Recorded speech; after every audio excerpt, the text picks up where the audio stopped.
কুহুর কথা শুনে প্রথমে তো আমি ভয়ই পেয়েছিলাম, কিন্তু শেষটাই তুমি সামলে নিয়েছো। তুমি আমাকে একটা কাজ দিয়েছো আর আমি সেটা করব না? এটা হতেই পারে না। আমার দাদুভাই তার শখের নারীর জন্য টিউশনে করে টাকা গোছাচ্ছে, এটা কি কম কথা? তাকে আমি সাপোর্ট করব না, এটা হতেই পারে না। এই জন্যই তোমাকে এত ভালোবাসি দিদুন। কুহু ফোন হাতে নিয়ে স্তব্ধ হয়ে গেছে।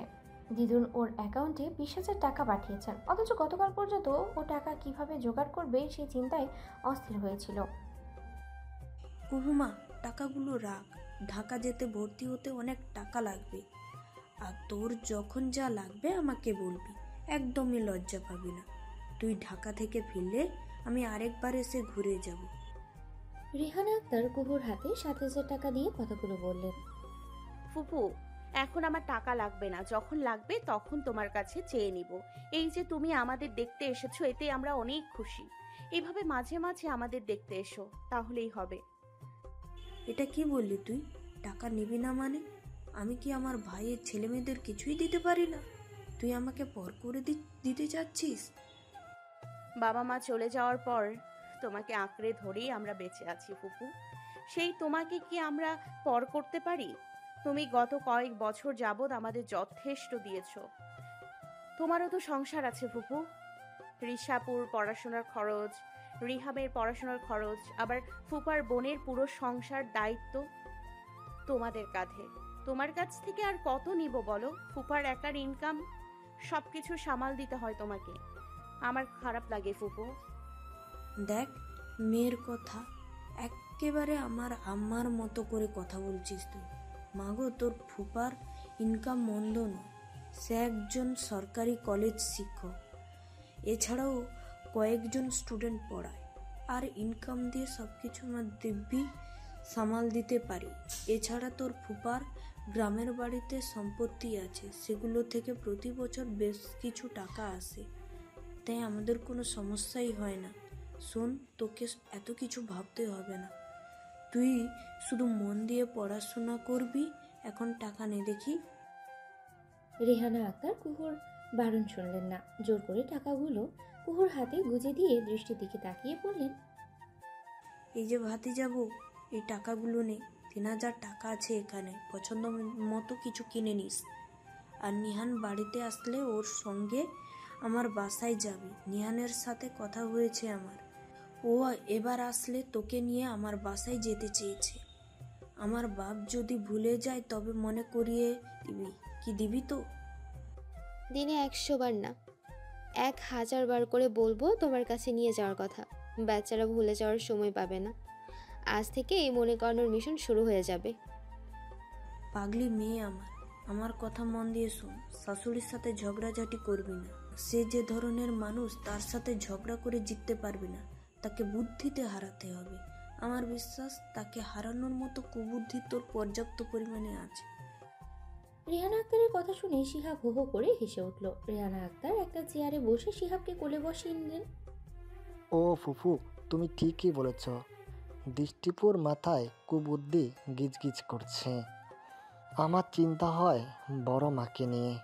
আমার মনে হয় কি জানো, আগামী 1 বছরের ভিতরে বড় মা বৃষ্টিপুর জ্বালায় পাগল হয়ে যাবে। নিহান ভাইয়া হবে। এখনই আপু নিহান ভাইয়াকে জ্বালিয়ে মারে।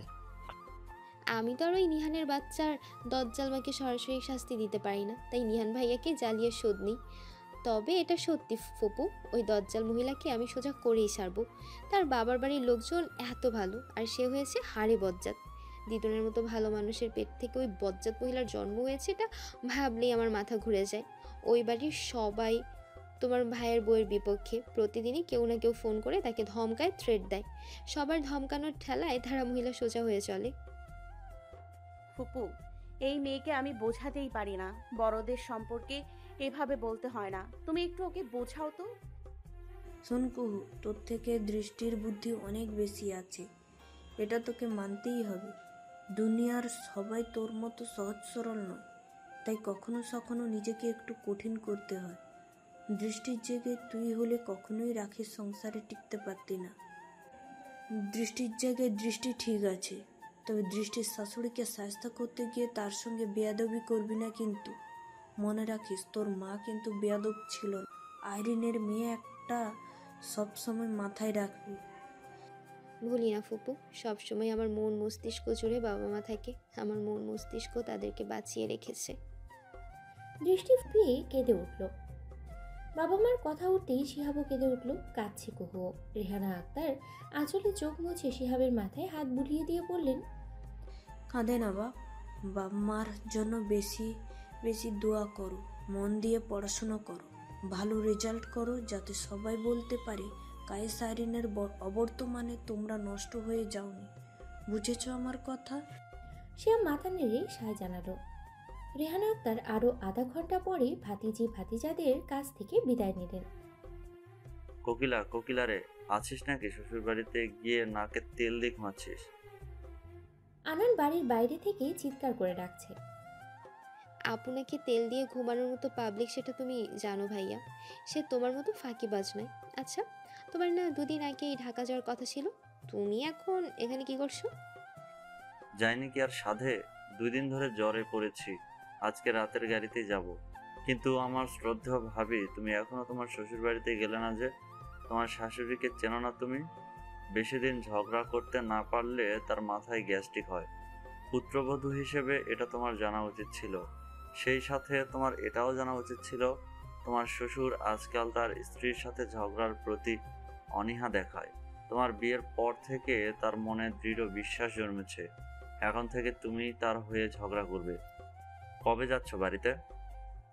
আনানের কথায় হাসলো দৃষ্টি। কৃত্রিম রাগের সাথেই বলল, আর যদি ভাবি বলে ডেকেছো তবে তোমার কান কামড়ে ছিঁড়ে নেবো আমি। ভেতরে এসো, তোমার কোকিলা নামাজ আদায় করছে। আনন্দ ভেতরে ঢুকে সরাসরি চলে গেল অন্য রুমে, যেখানে ওরা নিহানের বিয়েতে শুয়েছিল। রুমে ঢুকে কিছু খুঁজতে শুরু করলো। কি খুঁজছো ভাইয়া? তুমি হঠাৎ এখানে আসলে যে? কোকিলা রে, একটু দেখ না রুমে কোনো রিস্ট ওয়াচ পাস কিনা। ভাই নাকি তার রিস্ট ওয়াচ বেশ কিছুদিন ধরেই খুঁজে পাচ্ছে না, তাই আমাকে বলল একবার এই রুমটা খুঁজে দেখতে। বাধ্য হয়ে 150 ডিগ্রি জ্বর নিয়ে আমাকে আসতে হলো। আনানের কথায় কুকু রুমটা খুঁজে দেখতে শুরু করলো। যদিও বা দৃষ্টির বিয়ের পর রুমটা ভালোভাবে ঝাড়ামোছা করা হয়েছে। রুমের আনাচে কানাচে নিজ হাতে পরিষ্কার করেছে কুহু, কিন্তু কোনো রিস্ট ওয়াচ তো সে পায়নি। তোমরা যাওয়ার পর আমি রুমটা কয়েকদিন পরিষ্কার করেছি ভাইয়া, কিছুই পাইনি। রিস্ট ওয়াচ তো নয়। কুহুর কথার মাঝেই আনানের ফোন বেজে উঠল। আনান ফোন মুখের সামনে এনে কথা বলতে শুরু করলো। কুহু বুঝলো ভাইয়া ভিডিও কল আছে। ভাই, এখানে কোনো রিস্ট ওয়াচ কেন? রিস্ট ওয়াচের সিটা ফোটাও নেই। আমি আর কোকিলা মিলে তন্ন তন্ন করে খুঁজে দেখেছি। অরসের কারখানা, তুই নিজে না খুঁজছিস এটা বল। কিন্তু এর মধ্যে তোর কোকিলকে জড়াচ্ছিস কেন? নাকি ফাঁকি দিচ্ছিস কাজে? তুই গ্রামে না গিয়েই কি মিথ্যে বলছিস আমাকে? এই যে দেখ সেই রুম, এই যে দেখ কোকিলা দাঁড়িয়ে আছে। আমরা 2 ভাই বোন মিলে এতক্ষণ তোমার রিস্ট ওয়াচ খুঁজলাম। হুট করে আনান ফোনটা কুহুর সামনে ধরলো। এক মুহূর্তের জন্য কুহু দেখলো তাহমিদ তার দিকেই তাকিয়ে আছে। হকচকিয়ে গেল মেয়েটা, লজ্জায় মুখ নিচু করলো। ও যদি ভালো করে তাহমিদের দিকে তাকাতো তবে বুঝতে পারতো দুটি তৃষ্ণাক্ত নয়ন ওকে দেখার জন্য ছটফট করছে। দেখলো তো কোকিলাকে এবার বিশ্বাস হয়েছে আমার কথা? আমি কখন বললাম তোকে অবিশ্বাস করেছি? বাই দ্য ওয়ে, রেস্ট ওয়াচটা এইমাত্রই পেয়ে গেলাম, বুঝলি? এটা ড্রেসিং টেবিলেই ছিল, কিন্তু আমি দেখিনি। এই যে দেখ। তাহমিদ রিসওয়াচ দেখালো আনানকে। হতভম্ব আনান চোখ বড় করে দেখলো তাহমিদের রিসওয়াচ। নিজেকে কেমন বলদ বলদ লাগছে ওর। রিস্ট ওয়াচ তোমার রুমে ছিল, কিন্তু তুমি আমাকে 20 কিলোমিটার পথ ছুটিয়ে নিলে। এই মুহূর্তে তোমাকে সামনে পেলে আমি কাঁচায় চিবিয়ে খেতাম। আমি লবণ মরিচ কিনে রেখে দেবো, তুই ঢাকায় এসে আমাকে চিবিয়ে খাস। এখন রাখছি। তোর কোকিলকে বলিস তাকে কষ্ট দেওয়ার জন্য সরি। আনন্দকে কিছু বলার সুযোগ না দিয়ে ফোন কেটে দিল তাহমিদ। কুহু এতক্ষণ দুজনের কথা শুনছিল, সবকিছুই ওর মাথার উপর দিয়ে গেল। ফোন কেটে দিয়েই তাহমিদ বিছানায় ঝাঁপ দিল। গত কয়েক রাত ও ঘুমাতে পারেনি। ওর শ্যাম্পতির মুখটা না দেখে কিছুতেই ঘুম আসছিল না, তাই বাধ্য হয়ে আনন্দকে মিথ্যে কথা বলেছে। আর বোকা আনন্দ না বুঝেই ওর ফাঁদে পা দিয়েছে। আজ এই বিকেলে হঠাৎই দু চোখের পাতা ভারী হয়ে ঘুম নামল। শুক্রবার হওয়ায় টিউশনিও নেই, তাই তাহমিদ সিদ্ধান্ত নিল আজ রাতটা শান্তিতেই ঘুমাবে। বড় মা, দোয়া করো সব কিছু যেন ভালোই ভালোই মিটে যায়। শিহাবকে নিয়ে আসলি না কেন? ওকে সাথে করে নিয়ে যাচ্ছিস না কেন? কিংবা এখানে রেখে গেলেই পারতিস। ছেলেটা একা একা বাড়িতে থাকতে পারবে। 3-4 দিনের জন্য যাচ্ছি, তাই ওকে আর নিব না বড় মা। আগামীকাল থেকে ওর পরীক্ষা, তাই এখানেও রেখে যেতে পারলাম না। পাশের বাড়ির দাদি মানে রফিক চাচার মা থাকবে ওর কাছে। আমি রান্না করে রেখে এসেছি, সমস্যা হওয়ার কথা নয়।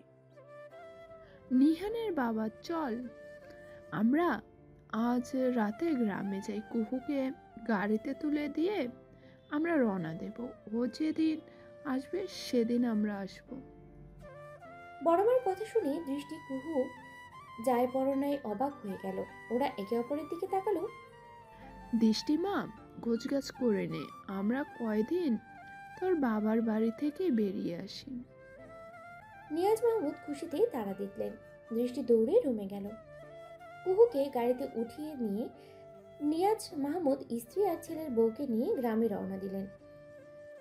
কুহু, শিহাব কই? ওকে দেখছি না যে। নিহান কুহুকে একা গাড়ি থেকে নামতে দেখে জিজ্ঞেস করলো, ওকে নিয়ে আসিনি ভাইয়া, ও বাড়িতে আছে। ওকে একা বাড়িতে রেখে এসছিস? একা একা থাকতে পারবে? ভয় পাবে না? এ কয়েকদিন কি খাবে?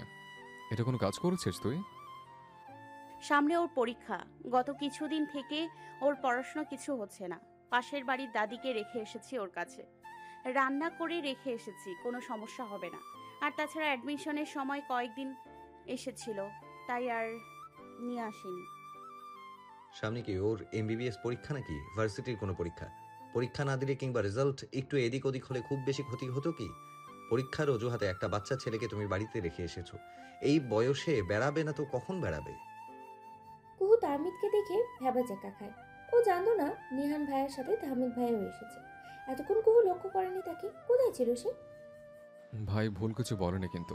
কুহু, দৃষ্টির সঙ্গে কথা বলেছে কতবার, সেও তো একবারও বললো না শিহাব আসছে না। আমি জানলে শিহাবকে বাড়িতে একা রেখে আসতে দিতাম না। থাক না ভাইয়া, 2-3 দিনের তো ব্যাপার, ও থাকতে পারবে। নিহান, গাড়িতে ওঠ। তোর মহাশিক্ষিত বোনকেও গাড়িতে উঠতে বল। তুই একা শুধু তাকে বকবি কেন? আমার বাড়ির সবার জন্য কিছুটা বকুনি রাখ। তারা যখন দেখবে শিহাবকে তোর বোন নিয়ে আসেনি, তখন তারাও নিশ্চয়ই একে ছেড়ে দেবে না। তাহমিদের কথা শুনে কুহু ভরকে গেল। ও বুঝতে পারছে শিহাবকে না নিয়ে আসায় নিহান ভাই তাহমিদ ভাই দুজনেই রাগ করেছে। তাই তাদের কথার প্রতি উত্তর দেওয়ার সাহস করলো না।